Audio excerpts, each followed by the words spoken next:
Jesus Cristo te diz: no céu quero ter você. Bem mais amplo que o céu, mais profundo que o mar, de Cristo Jesus é o amor. Grande é o Senhor e sua misericórdia dura para sempre. Grande é o Senhor e sua misericórdia dura para sempre.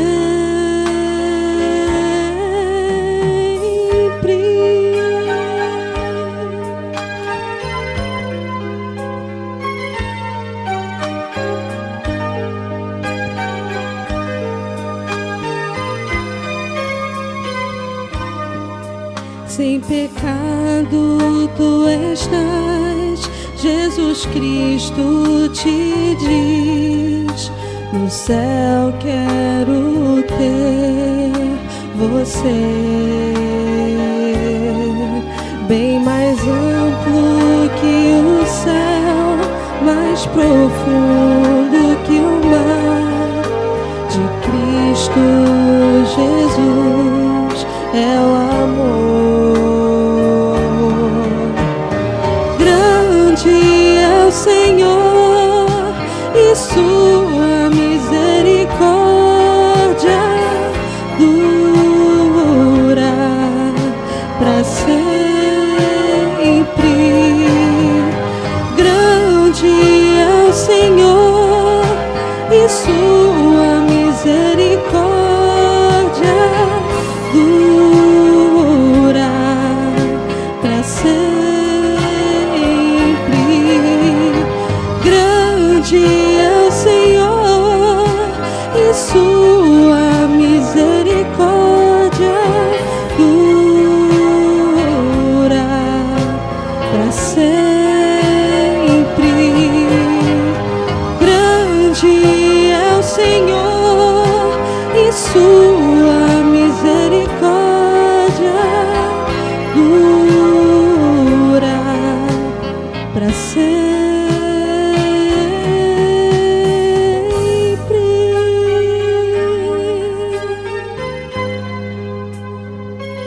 Oh, para sempre.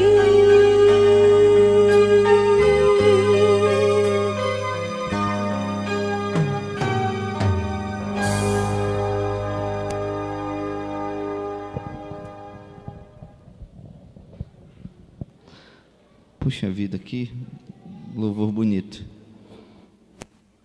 Década de 80. Lembro que minha esposa cantava muito esse hino, né? Que louvor bonito. Abra sua Bíblia em 1 Pedro, no capítulo 2. 1 Pedro, no capítulo 2.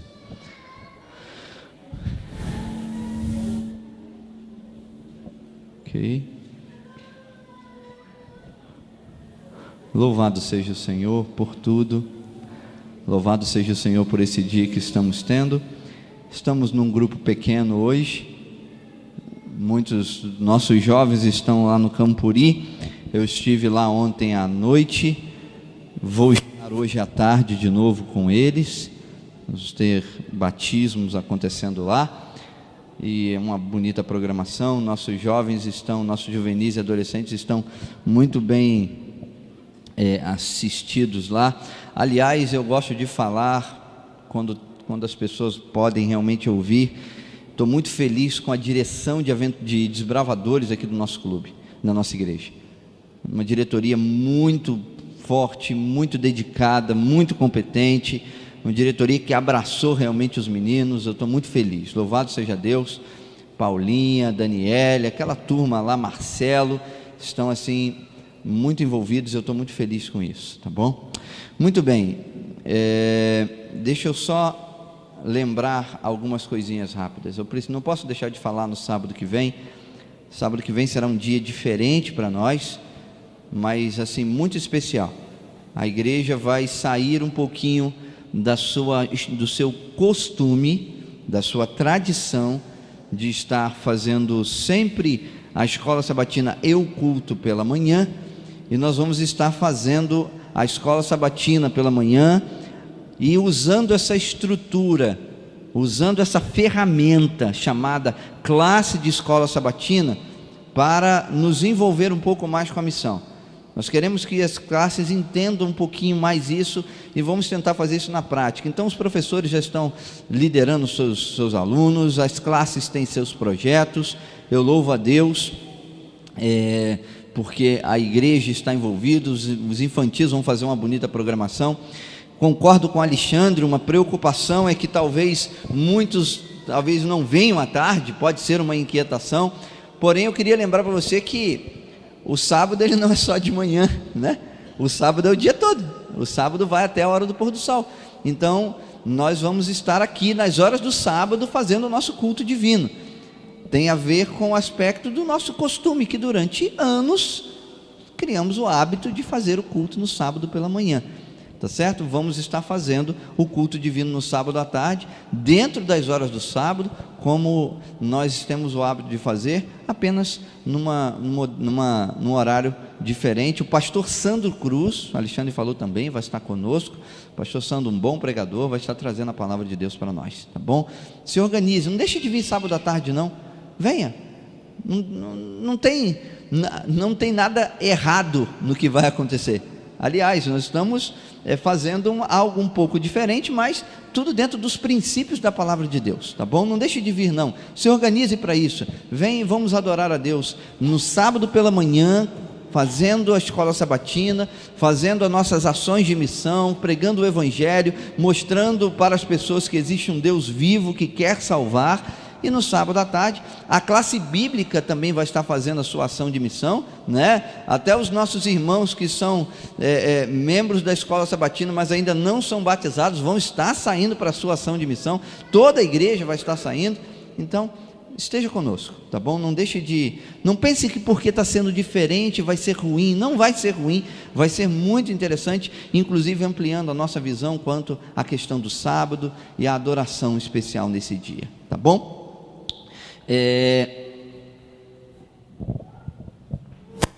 Sim, uma última coisa antes de partir aqui para um outro momento. Esse ano nós estamos fazendo algumas coisas diferentes. Uma delas tem a ver com os batismos. Tem um tempão que não tem batismo na nossa igreja, né? Nós intencionalmente decidimos aproveitar, fizemos os batismos na Semana Santa com o pastor Luiz Gonçalves, foi uma grande programação, e vamos realizar os batismos agora no batismo da primavera, que será no dia 26. Nós vamos ter juvenis que serão batizados aqui, nós vamos estar inclusive reunindo a comissão esse mês, vamos ter juvenis, teremos adultos, existem pessoas aí que estão sendo assistidas pela ASA, que tomaram a sua decisão, que já estão frequentando a igreja e tomaram a decisão pelo batismo. Juvenis também tomaram a sua decisão, e nós vamos ter aqui uma bonita festa batismal, tá bom? No dia 26, será muito especial, tá bom? Eu vou pedir, normalmente eu faço essa brincadeira, porque a criança não pode vir andando, mas dessa vez ela pode. Mas então, eu vou convidar aqui o irmão Guilherme, a irmã Ilânia, ok? E o irmão Pedro, o jovenzinho, a criança, Pedro. Sim, e também a Sofia, muito bem, isso, muito bem. Muito bem. Ok.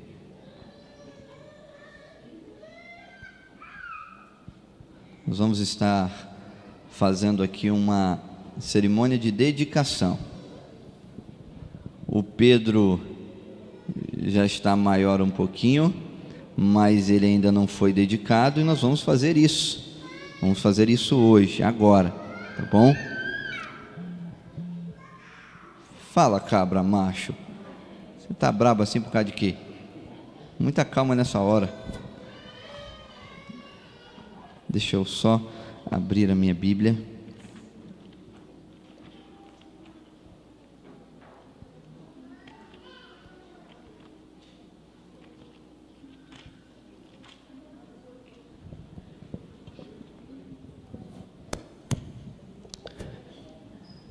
Muito bem. O Guilherme e a Ilânia decidiram, mesmo um pouquinho depois, fizeram questão de que o Pedro fosse dedicado, porque eles entendem a necessidade da bênção de Deus na vida da família, na vida do Pedro. E eu quero ler aqui o texto bíblico que está em Deuteronômio capítulo 6, verso 4 em diante. Ouve, Israel, o Senhor nosso Deus é o único Senhor. Amarás, pois, o Senhor teu Deus de todo o teu coração, de toda a tua alma e de todo o teu poder. E essas palavras que hoje te ordeno estarão no teu coração, e as intimarás a teus filhos, e delas falarás assentado em tua casa, e andando pelo caminho, e deitando-te e levantando-te. Também as atarás por sinal na tua mão, e te serão por sinal entre os teus olhos, e as escreverás nos umbrais da tua casa e nas tuas portas. Eu já falei isso algumas vezes, vocês já ouviram isso aqui. Esse é um dos textos bíblicos que fundamenta esta cerimônia. Eu gosto muito desse texto para esse momento, porque ele coloca a responsabilidade a quem de direito. Alguns pais acham que ao dedicarem os seus filhos, está resolvido o problema. Deus vai cuidar de tudo e a gente não tem nada a fazer. Não é assim. O Pedro não sabe do que está acontecendo aqui, ele não entende o que está acontecendo aqui, mas o que vocês estão fazendo é assumindo diante de Deus um compromisso. O compromisso de educar, de inculcar, colocar dentro da cabeça da cuca, né? Encucar na mente do Pedro a ordem que Deus dá ao seu povo: amarás o Senhor teu Deus de todo o teu coração, de toda a tua alma, de toda a tua força, ou de todo o seu poder. Vocês precisam amar a Deus. Ao dedicarem o Pedro, vocês estão assumindo um compromisso diante de Deus de amá-lo intensamente e de transmitir esse amor que vocês têm por Deus ao Pedro, também a Sofia, obviamente. Mas o Pedro hoje, o que Deus vai fazer, o que nós acreditamos que esta cerimônia representa, é que Deus vai suprir as necessidades de vocês, porque é inevitável. Por mais que nós nos esforcemos, é uma luta desigual com o mundo. O mundo é desigual, a luta é desigual mesmo, não dá. Nós às vezes, existem coisas, às vezes eu vejo na minha casa, a minha filha às vezes falando coisas que eu nunca ensinei. Por quê? Porque aprende isso mesmo. Fica aqui, rapaz.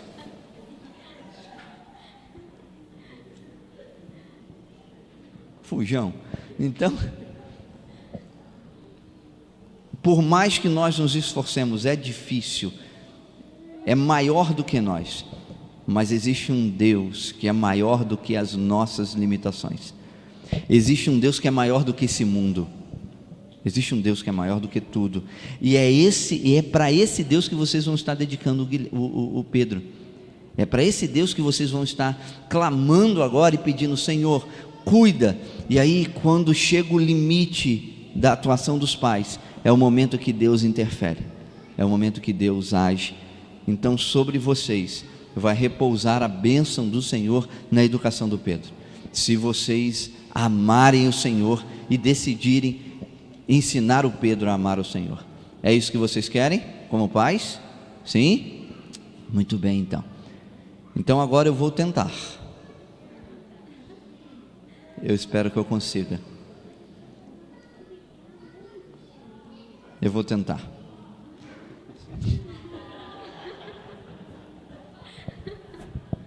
Você vem com o pastor um pouquinho?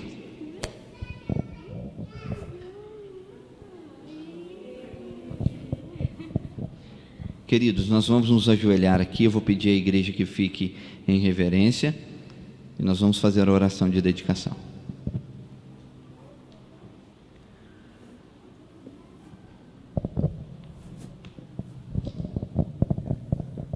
Santo Deus e eterno Pai, muito obrigado porque o Senhor é um Deus grande, o único Deus verdadeiro. Obrigado porque o Senhor é maior do que tudo, inclusive maior do que este mundo, porque o Senhor criou esse mundo, maior do que as coisas erradas que nós fazemos, maior do que as nossas limitações, o Senhor é maior.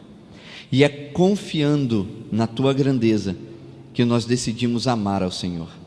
Nós amamos ao Senhor por tudo aquilo que o Senhor é e por tudo aquilo que o Senhor fez por nós. O Guilherme e a Ilânia amam ao Senhor e decidiram servir ao Senhor, e eles querem educar, já estão educando os seus filhos, e em especial agora o Pedro nos teus caminhos. Eles querem que o Pedro ame ao Senhor. Por isso, ó bom Pai, eles vieram aqui para dedicar o Pedro, e como ministro do teu evangelho, eu quero, a pedido dos pais, entregar o Pedro ao Senhor. Peço que a bênção do Senhor repouse sobre ele, que ele cresça conhecendo o Senhor Jesus e sendo muito amigo do Senhor Jesus. Que os pais recebam direção do Senhor, sabedoria, discernimento e força para educarem o Pedro nos caminhos do Senhor. Que essa família, Pai, tenha a bênção do Senhor sobre eles, e que o Pedro, agora sendo dedicado ao Senhor, cresça sobre os teus cuidados e cresça na tua palavra. Que a bênção do Senhor repouse sobre eles, também sobre a Sofia. Eu lhe peço em nome de Jesus. Amém. Amém. Sim.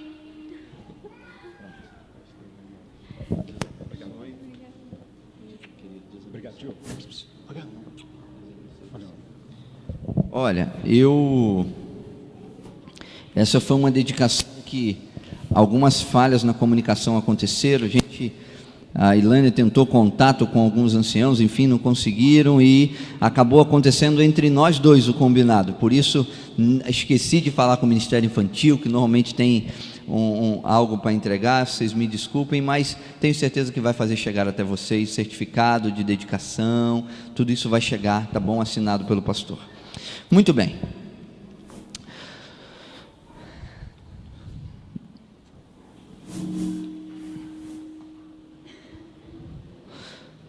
Hoje à tarde nós vamos estar indo lá no Campuri, eu e o irmão Edivaldo, vamos estar indo lá para visitar os nossos meninos.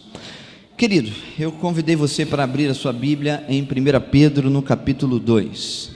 1 Pedro no capítulo 2. O livro de Pedro, especialmente essa primeira carta, é muito especial. Eu, inclusive, tenho algumas anotações. Eu tenho uma semana de oração sobre o livro de Pedro, e tenho algumas anotações que um dia, talvez, se Jesus não voltar e eu tiver um pouquinho mais de tempo, vai sair um livro sobre 1 Pedro. Pedro é muito importante para nós nos nossos dias. Nós deveríamos estudar bastante a Epístola de Pedro, porque é um livro, é uma carta que fala sobre, que tem como tema a identidade do cristão, que é o que identifica o verdadeiro cristão. Ali você tem os parâmetros que caracterizam o verdadeiro cristão, é a identidade. Eventualmente a gente é parado numa blitz, aí você tem que mostrar a sua habilitação, sua identidade.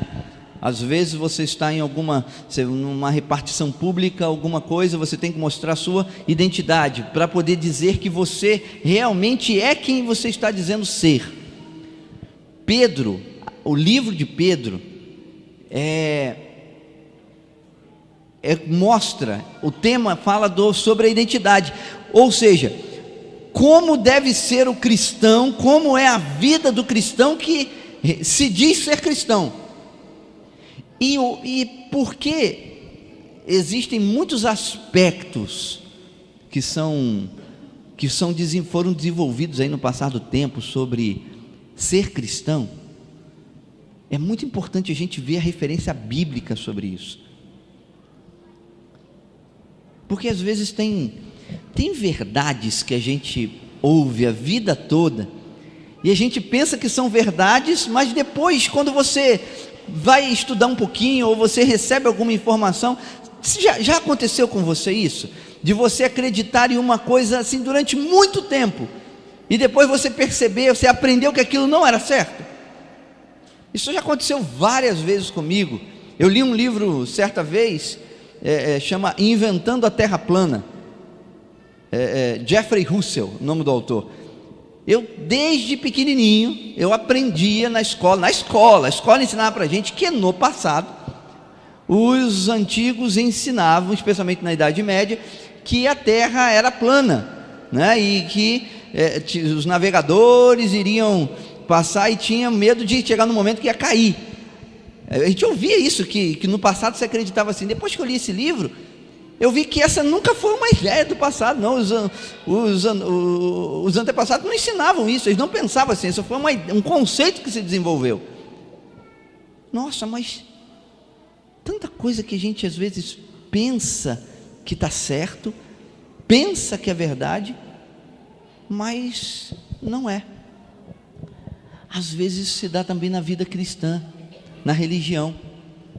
A gente acredita em um monte de coisas que a gente acha que são muito importantes para a religião. A gente acha que são coisas essenciais. Só que quando às vezes a gente tem acesso a algumas informações, a gente percebe que não. É por isso que nós temos que ter a Bíblia como nossa referência, e especialmente nós, adventistas do sétimo dia, temos que ter os textos do Espírito de profecia à nossa mão, lendo isso o tempo todo. E em especial Pedro vai dizer para nós o que realmente é a religião, qual é a identidade do cristão, o que realmente é a característica do cristão. Então hoje eu não vou pregar um dos sermões da minha semana de oração. Eu vou dar uma passada em alguns aspectos, basicamente tirando do capítulo 2, desde o primeiro capítulo até o último. Pedro está falando da identidade do cristão.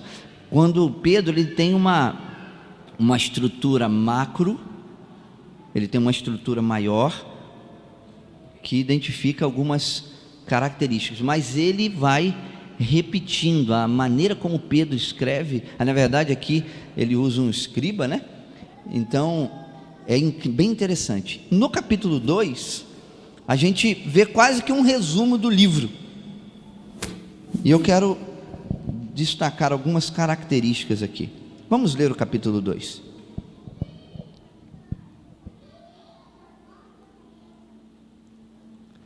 Deixando, pois, toda malícia e todo engano, e fingimentos, e invejas, e todas as murmurações, desejai afetuosamente, ou ardentemente, é a melhor tradução, como meninos novamente nascidos, o leite racional, não falsificado, para que por eles vades crescendo, se é que já provastes que o Senhor é benigno.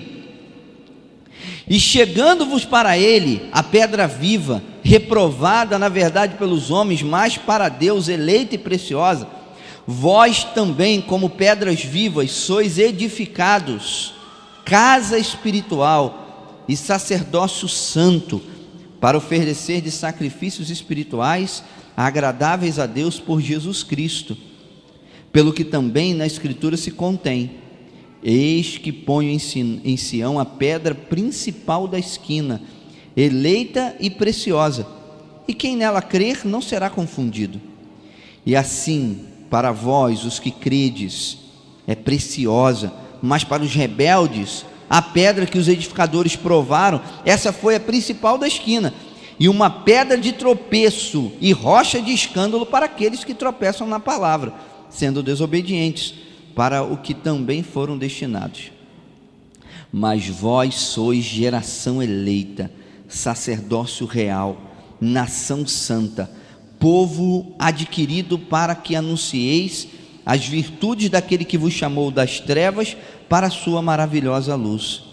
Vós, que em outro tempo não erais povo, mas agora sois povo de Deus, que não tinhas alcançado misericórdia, mas agora alcançastes misericórdia. Amados, peço-vos como a peregrinos e forasteiros, que vos abstenhais das concupiscências da carne, que combatem contra a alma, tendo o vosso viver honesto entre os gentios, para que naquilo em que falam mal de vós, como malfeitores, glorifiquem a Deus no dia da visitação, pelas boas obras que vos observem. Vou parar por aqui, que dá para a gente entender um pouquinho. Vou ler apenas o verso 21. Porque para isso sois chamados, pois também Cristo padeceu por nós, deixando-nos o exemplo para que sigais as suas pisadas, o qual não cometeu pecado, nem na sua boca se achou engano. Ok? Dá para a gente pensar em muitos aspectos aqui. Eu vou salientar alguns pontos que o texto, que Pedro aqui identifica como características do cristão verdadeiro. Não seguindo uma ordem sequencial no texto, eu vou começar pelo que está no verso 21, o último que lemos. Porque para isto sois chamados, pois também Cristo padeceu por nós, deixando-nos o exemplo para que sigais as suas, o qual não cometeu pecado, nem a sua boca se achou engano. Nossos bravadores não estão aqui para poder usar essa ilustração, a ilustração do sinal de pista, da trilha.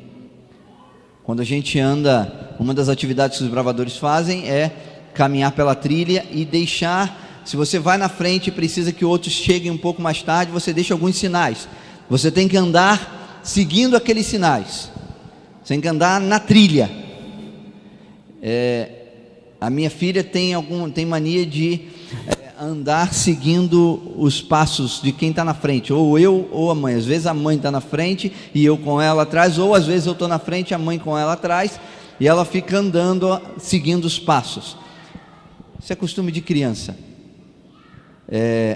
Eu, quando era pequeno, eu estudava na escola adventista do Fonseca, em Niterói, e eu morava ali eu morava na Alameda, perto, esqueci agora o nome da rua, mas eu tinha que passar a Alameda toda, e a Alameda tinha agora não tem mais, mas tinha um valão, e tinha como é que chama? Aquela proteçãozinha, não era grade, não, aquela assim, sei lá, gente, a muretinha só que era pequenininha, só de um tijolo, meio fio, pronto. E eu tinha mania minha mãe me dava dinheiro para poder ir de ônibus, mas às vezes eu não queria ir de ônibus porque eu segurava a grana, e eu ia andando, não era muito longe, e eu tinha mania de ir correndo pelo meio fio. Eu ia correndo naquele negócio, andando pelo meio da trilha, coisa de criança que não tem muito juízo.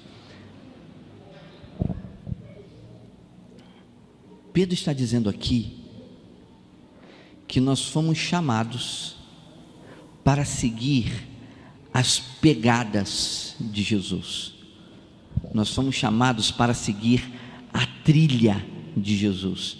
E uma boa tradução permite essa leitura mesmo. Ele diz os passos de Jesus.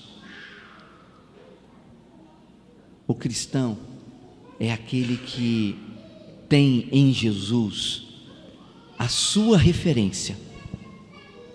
O cristão é aquele que faz de Cristo o paradigma, que segue os passos de Jesus. Você já caminhou na praia, na areia molhada, você deixa as suas pegadas, e são muitas pegadas. O que Pedro está dizendo aqui é basicamente: você precisa seguir o caminho que ele deixou, o caminho que ele seguiu, fazer dele um modelo. E eu acho que essa é uma característica que nós precisamos muito relembrar. Nada aqui é novo. Aliás, eu já falei isso outras vezes aqui, e você também já leu isso na Bíblia. Todos nós sabemos: cristianismo, religião cristã, não é um conjunto de dogmas ou doutrinas. Cristianismo é um estilo de vida. O cristianismo bíblico é um estilo de vida cujo parâmetro, cujo modelo, cuja referência é a pessoa de Jesus. Acontece que porque nós não vemos Jesus, a gente vê os homens, e a gente olha o que os homens fazem, e passamos a tomar os homens como modelo, como paradigma. Nossos grandes pregadores, homens de Deus, ou os grandes líderes, os grandes pastores que passaram por essa igreja, homens que deixaram a sua marca, e nós tendemos a seguir esses homens, e em alguns aspectos não há nenhum mal nisso. Porém, o que nós percebemos é que, porque seguimos muito os homens, nós confundimos princípio com tradição. E muitas coisas que nós chamamos de cristianismo bíblico nada mais é do que tradições que nós homens criamos. Algumas que foram muito úteis no passado e que podem ser úteis hoje também têm que ser mantidas, outras não. Cristianismo é Jesus. Eu canso de ouvir. Essa noite nós fomos lá, no carro fomos eu, Dudu, Denilson e Cleonice. E Cleonice tem mania de ficar me perturbando com um negócio de pergunta da Bíblia e ficar inventando história lá, de ficar botando polêmica na minha cabeça. Você que faz isso, né, Cleonice? Então, e a gente fica numa discussão sempre, e as coisas giram muito em torno disso. Pastor, o que pode? O que não pode? Geralmente quando os jovens vêm perguntar, e nós temos os nossos temas polêmicos, não temos? Nós temos as nossas questões. Pastor, qual é a roupa que pode e a roupa que não pode? Pastor, a bateria pode ou não pode? É de Deus ou do diabo? Pastor, o cinema pode ou não pode? Nós temos as nossas questões polêmicas e nós queremos saber. Em tese, não há nenhum mal em querermos saber, mas eu acho de verdade que muitas dessas discussões, elas são intensas demais, se tornam necessárias porque nós perdemos de Jesus, nós perdemos de Cristo a referência. Aí colocamos a referência na igreja, no que a igreja acredita, no que a igreja fala, no que a igreja ensina. E não está errado, a igreja tem seus padrões e nós temos que seguir. Mas todos nós precisamos entender e viver uma experiência real com Deus, tomando Cristo como modelo. Qual a roupa que eu tenho que vestir? A roupa que ele vestia, ora bolas. Qual o lugar que eu tenho que ir, o que eu não tenho que ir? No lugar que ele ia, no lugar que ele não ia. Ele. É óbvio que ao olharmos para Jesus na Bíblia, nós vamos temos que contextualizar todos os aspectos, mas nós temos em Jesus a referência para tudo.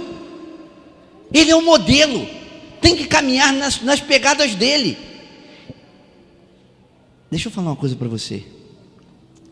Deus é real, Ele existe mesmo.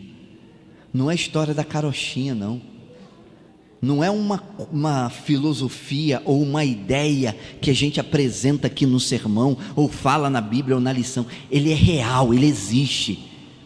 Ele abençoa você mesmo, e Ele está disposto a guiar você mesmo. Você pode receber a direção de Deus, você pode ser guiado por Ele, você vai ser orientado por Ele. Ele fala conosco mesmo, de verdade. Mas nós precisamos caminhar na direção dEle, nos passos dEle, fazer dEle um modelo,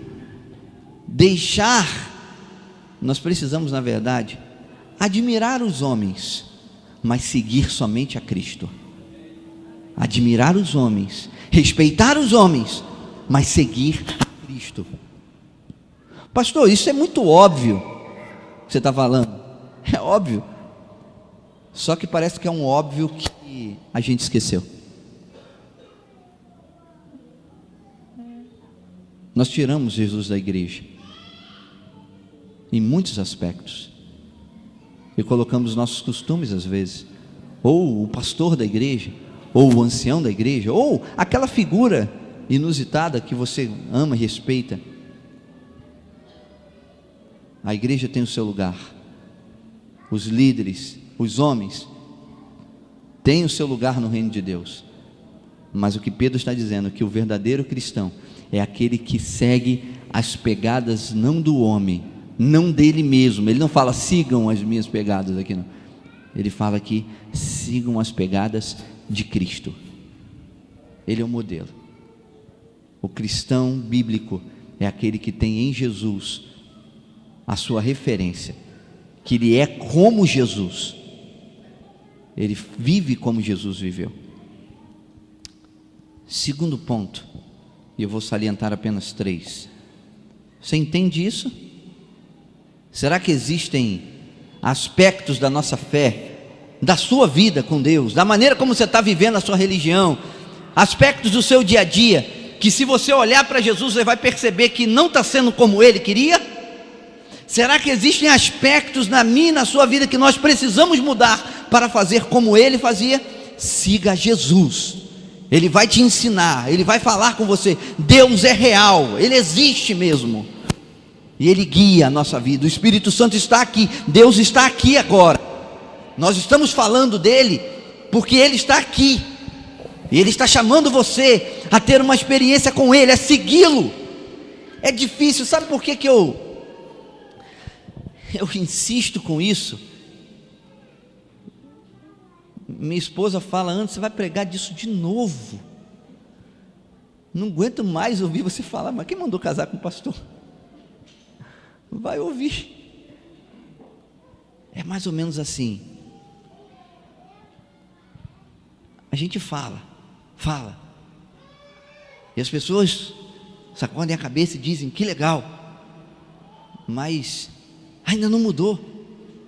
Eu ainda vejo a gente seguindo nossas tradições, mesmo quando Jesus tem outro costume, mesmo quando Jesus fala para deixar de fazer, eu ainda vejo a gente seguindo. Então, se não mudou ainda, tem que continuar falando. O desafio é conseguir falar de outra maneira, para não repetir o sermão, ou para ilustrar, ou para, enfim, para que a gente entenda. É Cristo, é Jesus. Quando eu falo isso, eu não estou dizendo de algo distante, eu estou dizendo de um Deus que está aqui agora, e Ele quer abençoar você hoje. Você pode viver por Ele, você pode obedecê-lo, é possível ter uma experiência real com Ele. Tem que segui-lo, caminhar nos passos dele. O verso 2 de 1 Pedro, ele diz assim: olha, desejai, aí vem a segunda característica, desejai ardentemente o quê? Como crianças recém-nascidas, o que ele manda? O leite espiritual.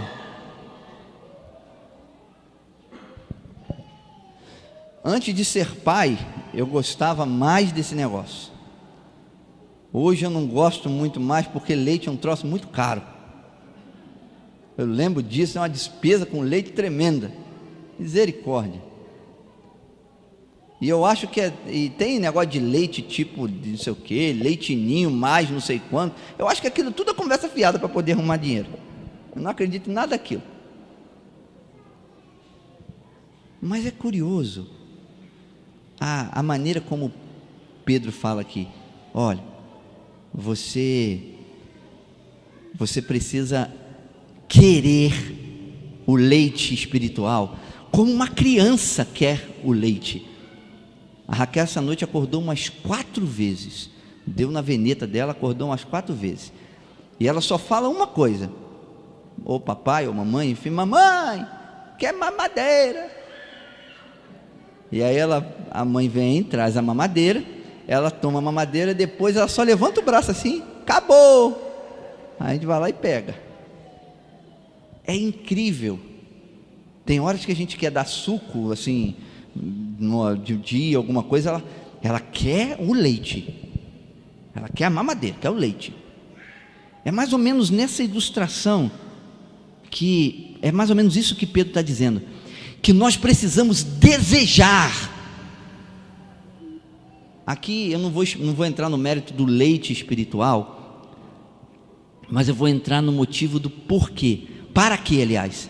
Para que haja crescimento no Senhor. A criança precisa do leite para que ela cresça. Queridos, cristianismo, o cristão verdadeiro, ele cresce. Cresce. E como é que se dá crescimento? Paulo, ele dizia assim: eu quando era menino, eu pensava como menino, eu falava como menino, agora eu sou homem, mudei. Crescimento tem a ver com mudança. Crescimento tem a ver com amadurecimento. Mudança de referência, mudança de paradigma, mudança. Existem cristãos que vivem a vida toda como crianças. Acreditam, aprenderam uma coisa, aprenderam de um jeito, ou a encontrar alguma coisa, e sempre vão continuar assim para sempre. Queridos, o cristão bíblico, ele cresce a partir da palavra de Deus. A Bíblia, aí o leite ali tem a ver com a palavra de Deus. A Bíblia não é um livro que deveria ser usado por nós simplesmente para confirmar as nossas convicções, mas principalmente para confrontar as nossas convicções e nos levar ao crescimento, ao amadurecimento. Olha, eu acho que esse é o maior desafio que nós temos como igreja hoje, é o crescimento. Porque crescimento tem a ver com mudança de paradigma. A semente, ela quando se torna uma árvore, ela começa como uma semente, mas durante o processo, ela deixa de ser semente, ela muda completamente. É por isso que Jesus falou que no reino de Deus é semelhante a um grãozinho de mostarda, que ele é plantado e ele é o menor dos grãos, mas depois ele cresce, e quando cresce se torna uma árvore bonita, que serve de abrigo para os pássaros. Mudança de mente, mudança de mente, mudança na maneira de olhar a si mesmo, mudança na maneira de se relacionar com Deus. Sabia que na nossa relação com Deus nós temos que mudar? Porque Deus, ele é tremendamente dinâmico. Ele ensina para você algo hoje ele ensina para você que você tem que ler a Bíblia, e você aprende que você tem que ler a Bíblia. Aí você vai passar o tempo todo lendo a Bíblia, só que aí amanhã ele vai ensinar para você que você não tem que só que ler a Bíblia, você tem que conhecer, por exemplo, as profecias. Aí agora você se dedica a conhecer as profecias. Agora você já conhece as profecias, agora Deus, ele muda, ele te leva para conhecer os salmos, e você vai conhecer Deus nos salmos. E Deus, ele é tão incrível que ele se revela a nós a partir da palavra de várias perspectivas diferentes, em vários momentos diferentes, em circunstâncias diferentes.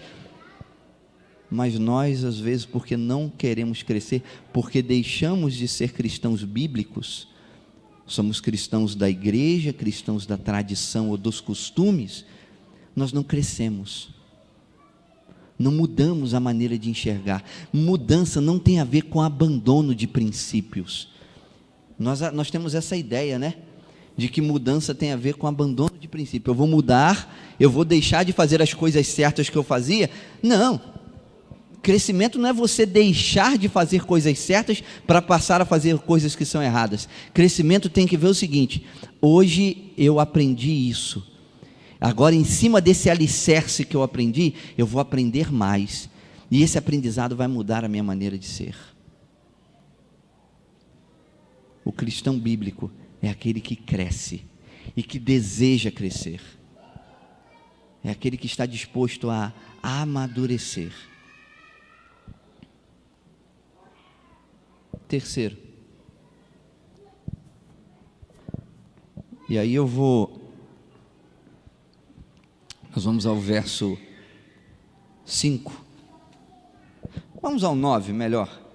Mas vós sois a geração eleita, sacerdócio real, povo de propriedade exclusiva de Deus, a fim de proclamardes as virtudes daquele que vos tirou das trevas para a sua maravilhosa luz.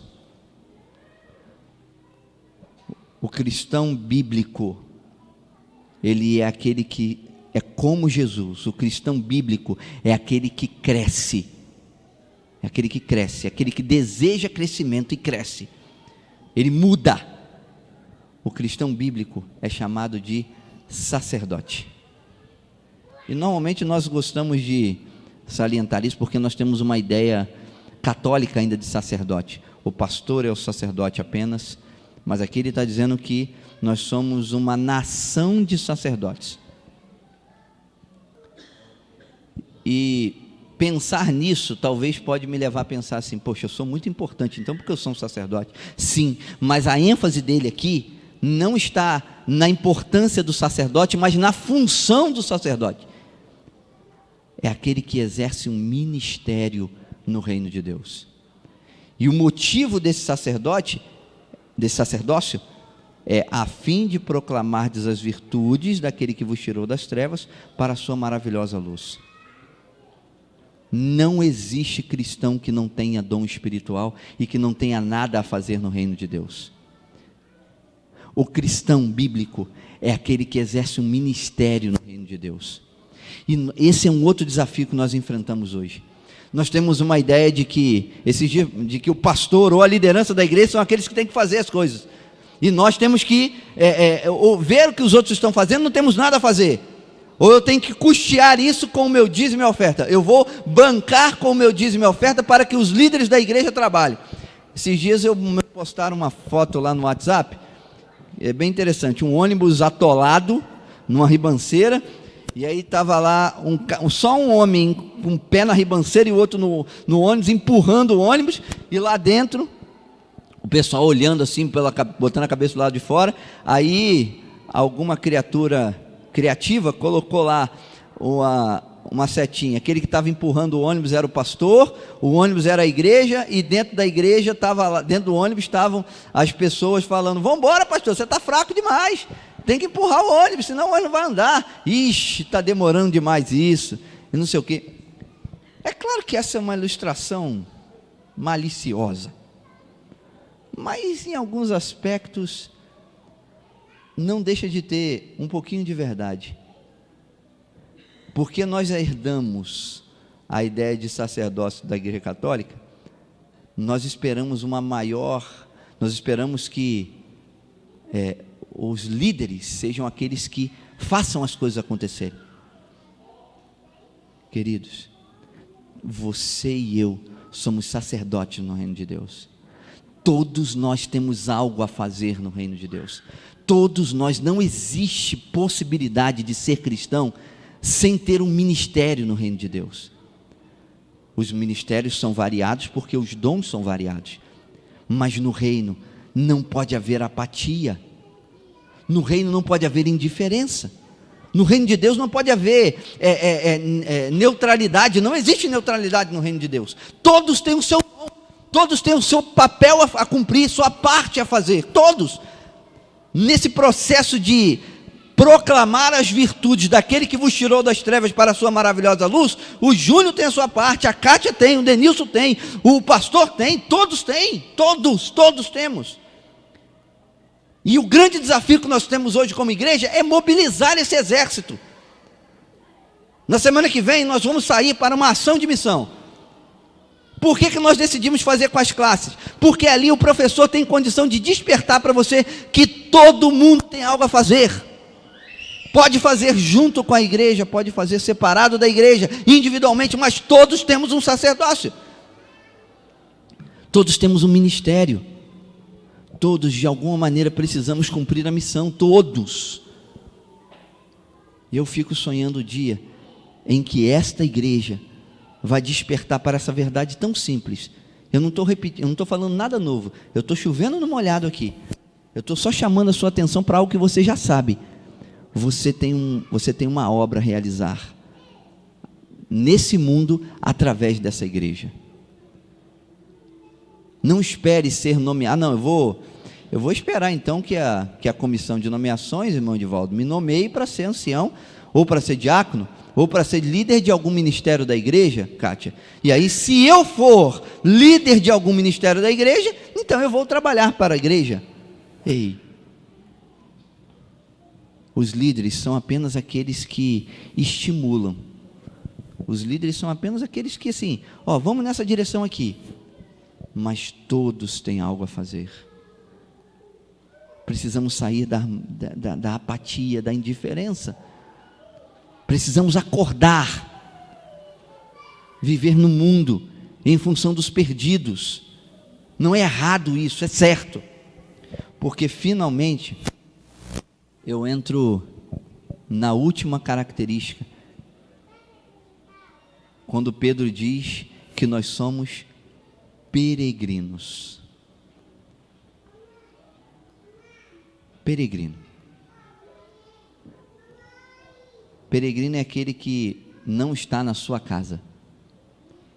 É aquele que está caminhando, passando por uma terra que não é sua.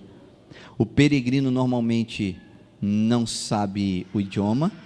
O peregrino normalmente não sabe os costumes. O peregrino, ele tem dificuldades para se adaptar às vezes, porque não é a sua casa, não é a sua terra. Pensa um pouquinho na sua casa. O conceito de peregrino aqui é aquele que está fora de casa. Na sua casa você que decide. A Kátia está fazendo obra na casa, está pintando a casa, e está esses dias, pastor, estou desesperada, porque está tudo sujo lá em casa, estão pintando, é uma poeirada danada. Por que se incomoda? Não apenas sujeira, não por causa apenas da sujeira, mas porque a nossa casa, o nosso lar, é o lugar onde a gente se sente à vontade. O nosso lar é onde a gente faz o que quer, é do jeito que a gente quer. A gente se sente, não é a minha casa, é o meu lar, é onde ninguém se mete, é onde eu estou, é o meu lugar. Pedro está dizendo, fora dali, é peregrino. Esse dia eu estava num almoço na casa da Rosana, e estava ali a família, eu estava lá participando junto com a família da Kátia, ali, Sérgio, e eu fiquei chamando, o que me chamou a atenção ali, nem falei isso para elas e para eles, o Júnior não mora naquela casa, a Kátia também não, mas aquela ali parece que é a casa deles. É a casa, sabe? Porque a família é o ambiente, todo mundo fala a mesma língua, todos se amam, todos estão juntos e pensam da mesma forma e se sentem plenamente confortáveis, à vontade. Isso é lar, isso é família. Pedro está dizendo aqui que esta terra aqui não é a nossa casa. Ele está dizendo aqui que essa terra não é a nossa família. Pedro está dizendo aqui que nós somos peregrinos. E aí ele remonta para poder dizer então onde que é a casa. Eu vou para o capítulo 1. Bendito seja o Deus e Pai de nosso Senhor Jesus Cristo, o qual nos regenerou para uma esperança viva, que será então, que se tornará real na manifestação de nosso Senhor, no dia da volta do Senhor, da glória do Senhor. Queridos, eu e você como cristãos, o cristão é aquele que tem certeza que vai para o céu. O cristão, ele segue os passos de Jesus, porque ele vai para o céu, e Jesus foi, então ele vai. O cristão é aquele que cresce, que deseja crescer, porque ele vai para o céu. O cristão é aquele que vive, exerce um ministério aqui, porque ele quer ir para o céu, porque isso aqui não é a casa dele. Nós somos peregrinos, o peregrino nunca se sente à vontade. Eu converso muito com missionários que estão fora do Brasil. Um dia desse aí, na hora que a igreja deixar, eu meto o pé para um negócio desse aí, lá, vou lá para Sri Lanka, vou lá para o Teirã, vou para esse negócio, doido para ir. Quando deixar eu vou. Eu converso muito com missionários no mundo todo. A gente tem contatos, amigos que estão com missionários no mundo todinho. E é interessante que por mais que haja a paixão missionária, existe a saudade de casa. não é a minha casa. A gente não se acostuma, a gente até se contextualiza no campo missionário, mas nunca se acostuma. Com algumas poucas exceções, todos querem voltar para casa.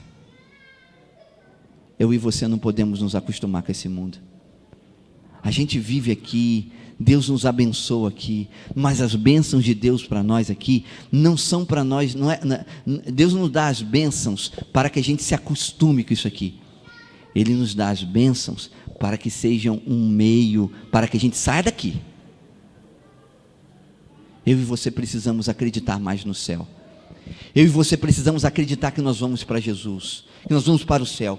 Precisamos resgatar na nossa mente a expectativa da volta de Jesus. Jesus vai voltar, queridos, mesmo.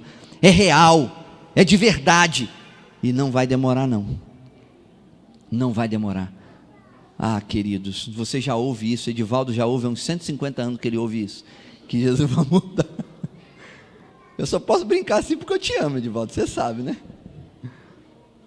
Mas há quanto tempo você ouve que Jesus vai voltar? E quando a gente estuda história, a gente vê que a igreja nasceu pregando isso, e já são mais de 150 anos pregando isso. Jesus não voltou ainda, mas ele... Pois é. 22 de outubro faz aniversário do desapontamento. Então, surgiu assim, ainda não aconteceu, mas eu e você não podemos esquecer que nós estamos indo para casa. Nós somos peregrinos aqui. Não se acostume com isso aqui, por favor. Não ache que tudo está aqui.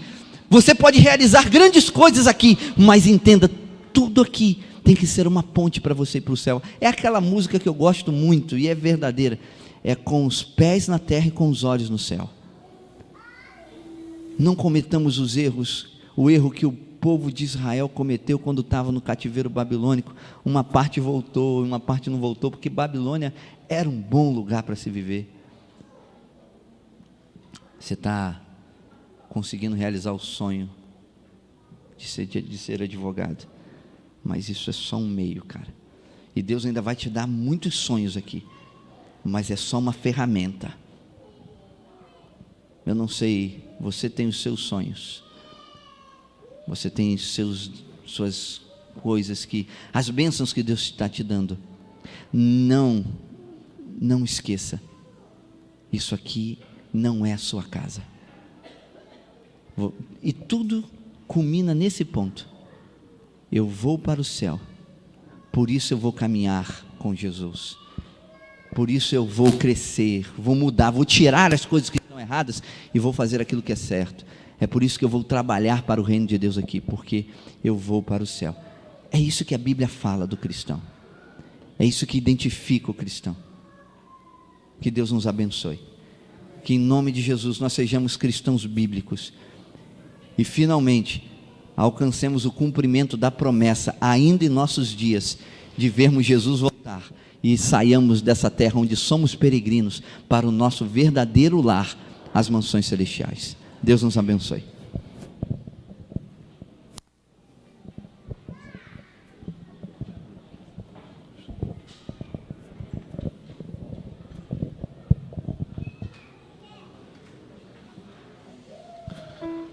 Nós vamos louvar para encerrar o nosso culto com o que acabamos de ouvir do pastor.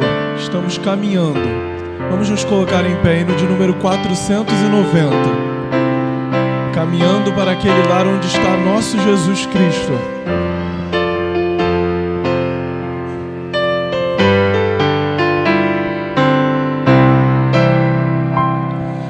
Caminhando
nosso Deus. Obrigado porque nós vamos para o céu com o Senhor. Obrigado porque o Senhor nos deixou nessa terra como peregrinos. Nós estamos aqui, Senhor, mas não gostamos daqui. Nós cremos que o Senhor tem algo, um lar muito maior e melhor para nós. Por isso, Senhor, que o Teu Espírito age em nós e nos faça verdadeiros cristãos. Que sigamos as pegadas de nosso Mestre e sejamos como Jesus. Que o Teu Espírito nos ajude, bom Pai, a crescermos espiritualmente, a amadurecermos a maneira como nós vivemos a nossa experiência com o Senhor. Que o Teu Espírito nos conduza a um ministério de serviço no Teu reino. Que vivamos, ó Deus, uma vida de serviço, pregando o Teu Evangelho àqueles que não conhecem. E que em nome de Jesus, muito em breve, vejamos o Senhor nas nuvens dos céus e possamos receber a coroa da vida que o Senhor nos prometeu. Cuida de nós, bom Pai. Santifica-nos em nome de Jesus. Amém, Pai.